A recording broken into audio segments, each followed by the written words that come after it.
Every family hides something beneath the surface. For Toma, it's the rag of his father. For his stepmother, it's the loneliness she can't escape. When their worlds collide, compassion becomes revelation. Welcome to the Backwaters, a 2013 movie. It's about a silent bond that forms when pain becomes shared. The film begins beside a slow Japanese river. The water looks still, but beneath the surface runs a hidden current.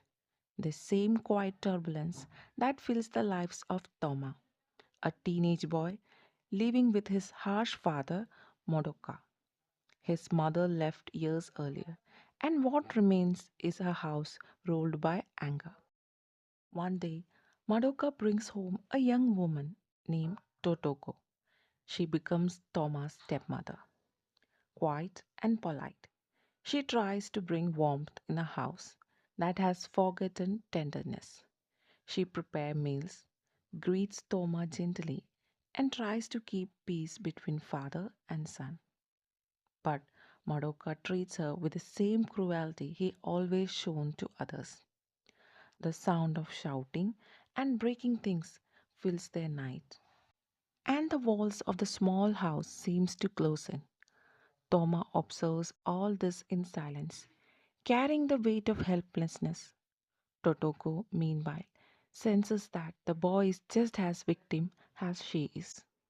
As the time passes, despite living under the same roof as strangers, a small connection forms between Totoko and Toma. When Madoka drinks and falls asleep, Totoko often sits by kitchen window, staring in the darkness. Toma sometimes joins her. Few words are exchanged, only short glances. That says more than a dialogue ever could. She begins to act more like a caretaker, tending to Thomas' small wounds from his father's anger, reminding him to eat, speak softly as Moroka won't hear. For Toma, who grew up with only fear, her quiet concern feels unfamiliar but comforting. The town whispers about Madoka that he inherited his father's violence, and now Toma will inherit his. Toma, terrified of becoming like him, begins to retreat further inward.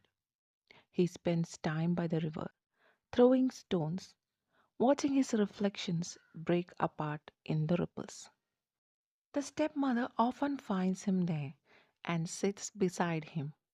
She never tries to give advice, she simply listens. Through her patience, Toma begins to feel that maybe not all adults are cruel. Their relationship becomes the emotional center of the film, not romantic but human. Two lonely souls surviving the same storm in silence. Madoka senses their quiet closeness and grows suspicious. One drunken night, his rag explodes again. This time, Toma can't stay silent. Years of fears erupt as he fights back to protect his new stepmother. The struggle is real and heartbreaking. A son comforting the man who shaped his nightmares. When the violence stops, the household stands in ruins and the air filled with stunned silence. In the silence that follows, the house feels emptier than ever. Modoka's dominance is broken, but so is the family itself. And she, deeply shaken, decides to leave. She knows that staying will only continue the cycle of pain. Before she goes, she looks at Toma, not with judgment, but sorrow and understanding. In her eyes, he's still the boy she wanted to protect, even if life didn't allow her to. Toma says little. His face carries the weight of thousand unsaid things: guilt, relief, fear, and a faint hope that maybe someday he can be a different from his father. Toma walks to the river one last time. The river is calm again, reflecting his face, and faintly shadow of his father's.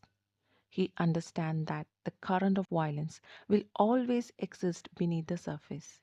But he now has the choice not to follow it. The film closes in silence. The film Backwater isn't about revenge or romance. It's about the small, wordless mercy shared between two people trying to stay human inside cruelty. The bond between Thoma and his stepmother is the story's quiet truth. Two damaged people who give each other strength.